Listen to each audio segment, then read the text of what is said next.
আসসালামু আলাইকুম রহমতুল্লাহি তাআলা বারাকাতুহু। Welcome back to my YouTube channel. 18তম ভাইবা রেজাল্ট বঞ্চিতদের আর্তনাদ। কে হবে তাদের কাণ্ডারি? কে তাদের হাত ধরে তাদের উপরে তুলবে? কে তাদের পক্ষে দাঁড়াবে? এই আন্দোলনের ভবিষ্যৎকে আবারও দুর্নীতির কবরে রেজাল্ট বঞ্চিতরা। The way of NTRC system. সনদ প্রদানের সমস্যা কোথায়? ঠিক এগুলো জানতে অবশ্যই আপনারা সম্পূর্ণ ভিডিওটি দেখবেন। রেজাল্ট প্রকাশ ভার্সাস নিরাপত্তা। এখানে নিরাপত্তা হবে।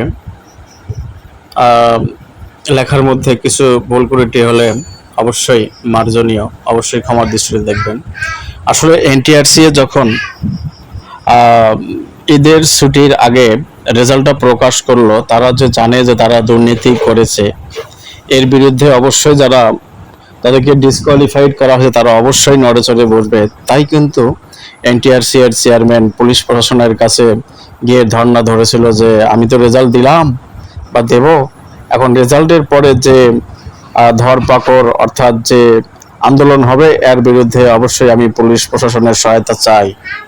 এটা কিন্তু ঠিক এই নিরাপত্তার ব্যাপারটা যে তিনি আগের থেকেই বুঝেছিলেন যে নিরাপত্তা লাগবে, তার মানে তার আগের থেকেই জানতো যে হ্যাঁ আমরা অবশ্যই দুর্নীতি করেছি, এর বিরুদ্ধে অবশ্যই তারা ভাইবা বঞ্চিত হলেন, তারা অবশ্যই নেমে যাবে, তাই তারা এই কাজটি করেছেন। তাহলে বোঝা যাচ্ছে যে আসলে এবার অবশ্যই এনটিআরসি এর ভেতরে 18তমদের যারা ভাইবা বঞ্চিত হলো তাদের সাথে কতখানি দুর্নীতি করা হয়েছে। অবশ্যই এই যে কথাটুকু বললাম এর ব্যাপারে আপনারা অবশ্যই আপনাদের মতামতটি জানিয়ে দেবেন। এনটিআরসি এর ঘেরাও কর্মসূচি কি সফল? সফল কিনা তা বলতে পারবো না, তবে 1971 সালের স্বাধীনতা আন্দোলন, মুক্তিযুদ্ধের যে যুদ্ধ হয়েছিল তার বীজ কিন্তু রোপণ করা হয়েছিল 1952 সালের ভাষা আন্দোলনের মাধ্যমে। এটা মহিরূপে রূপ নেয় 1971 সালে। ঠিক আজকের আন্দোলনে যদিও আমার সহযোদ্ধা ভাইদের বোনদের তারা ছত্রভঙ্গ করেছে, এটা আমাদের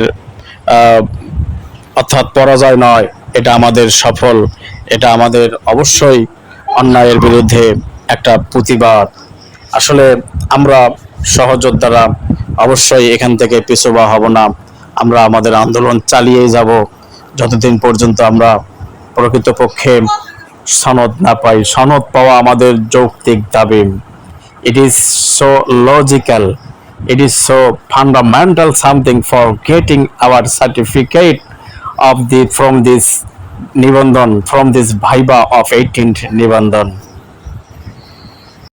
বন্ধুরা, আমি এখানে লিখেছি এনটিআরসি ভার্সাস শিম্পাঞ্জি অথবা ভাল্লুক। এটা লেখার একটা যৌক্তিক কারণ রয়েছে। অর্থাৎ আপনারা ভাল্লুক অথবা শিম্পাঞ্জিকে যদি কাতুকুতু দেন, তারা কিন্তু 30 মিনিট পর হাসবে এবং তাদেরকে জিজ্ঞেস করা হবে যে ভাই বা বোন আপনারা হাসলেন কেন? কয় অমুক ব্যক্তি 30 মিনিট আমাকে কাতুকুতু দিয়েছে। তাহলে এই যে এত আন্দোলন, এই যে এত আর্তনাদ, এই যে 15-20 দিন থেকে যে এরকম একটা আন্দোলন হচ্ছে, এনটিআরসি এর ঠিক শিম্পাঞ্জি ভাল্লুকের মতো তারা আচরণ করতেছে। তারা আসলে ভাল্লুক শিম্পাঞ্জি হয়ে গিয়েছে। তারা আসলে তাদের কর্ণকুহরে কোনো কিছু ঢুকতেছে না। এটা তাদের অমানবিকতা, এটা ঠিক না, এটা ইনজাস্টিস, এটা টোটালি একটা নোংরামি সিস্টেম। এই সিস্টেম থেকে এনটিআরসি কে অবশ্যই বেরিয়ে আসতে হবে। এই আন্দোলন কেন সফল হবে না?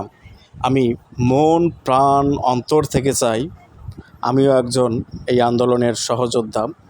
আমিও চাই এই আন্দোলন সফল হোক। আমরা যেন এনটিআরসি এর এই আন্দোলনের মাধ্যমে আমরা যেন 18তম নিবন্ধনের যে পদেই ভাইবা দিয়েছি সবাই যেন সনদ পাই। তবে একথা বলার একটা যৌক্তিক কারণ হলো যে দেখেন, যদি তারা এই আন্দোলনের প্রভাবে যদি তারা রেজাল্ট পুনর্মূল্যায়ন করে, ধরুন তারা দুর্নীতি করেছে, কম মার্কগুলোকে টেকাইছে, অনেক বেশি মার্ক হচ্ছে টিকায়নি, তারা যদি এই রেজাল্টটি দিয়ে দেয় তাহলে দেখবেন যে তাদের এই মুখোশটা খুলে যাবে। অনেকে আবার যারা এখন নতুন করে টিকবেন তাদের মার্ক যদি বেশি থাকে তখন তারা আসলে ধোঁয়াশার মধ্যে পড়ে যাবে, অর্থাৎ তাদের মুখে চুনকালি লাগবে। এটা কিন্তু সত্যি, একদম সত্যি। তাহলে এই দৃষ্টিকোণ থেকে বোঝা যাচ্ছে যে তারা সম্ভবত অতি সহজে এই রেজাল্ট পুনর্মূল্যায়ন করবে না, কারণ এখানে অনেকেই ফেঁসে যাওয়ার সম্ভাবনা, যদি তারা দুর্নীতি করে থাকে। আর যদি দুর্নীতি না করে স্বচ্ছতা থাকে, তাহলে যে করেই হোক তারা অবশ্যই ভেবে দেখতে পারে এবং পুনর্মূল্যায়ন রেজাল্ট করতে পারে। তবে হ্যাঁ, যদি তারা দুর্নীতি করেই থাকে, তাহলে দেখবেন যে 9, 6, 13, 14, 16, 17 করে তারা এপাশ ওপাশ করে পুলিশকে লেলিয়ে দিয়ে, পুলিশকে হাতিয়ার বানিয়ে, তাদেরকে লাঠিয়াল বানিয়ে আপনাদের বিরুদ্ধে অবশ্যই তারা লেলিয়ে দেবে। এদিক ওদিক 9-7 করে এই আন্দোলনকে ধূলিসাৎ করে দেবে এবং তারা এই চেষ্টাই করবে, তাদের এটাই হবে তাদের লক্ষ্য। তাই আসুন আমরা এক হই, we have to B United. আমরা এক হই, সবার হাতে হাত রেখে আমরা এই আন্দোলনে সবাই যুক্ত হয়ে যাই। সবাই যুক্ত হলে যখন আমাদের পাল্লা ভারী হবে, জনগণ বেশি হবে, তখন দেখা যাবে যে আন্দোলনটা অবশ্যই ফলপ্রসূ হবে। সো আমরা আসলে সনদ চাই। আর ভিডিওটি এখানেই রাখলাম। যদি ভালো লাগে অবশ্যই লাইক কমেন্ট করবেন, অবশ্যই আপনাদের মতামত দিবেন এবং আমাদের কি করা উচিত তা সম্পর্কে আপনারা অবশ্যই কমেন্ট বক্সে জানিয়ে দেবেন। ভালো থাকবেন, সুস্থ থাকবেন। আল্লাহ হাফিজ।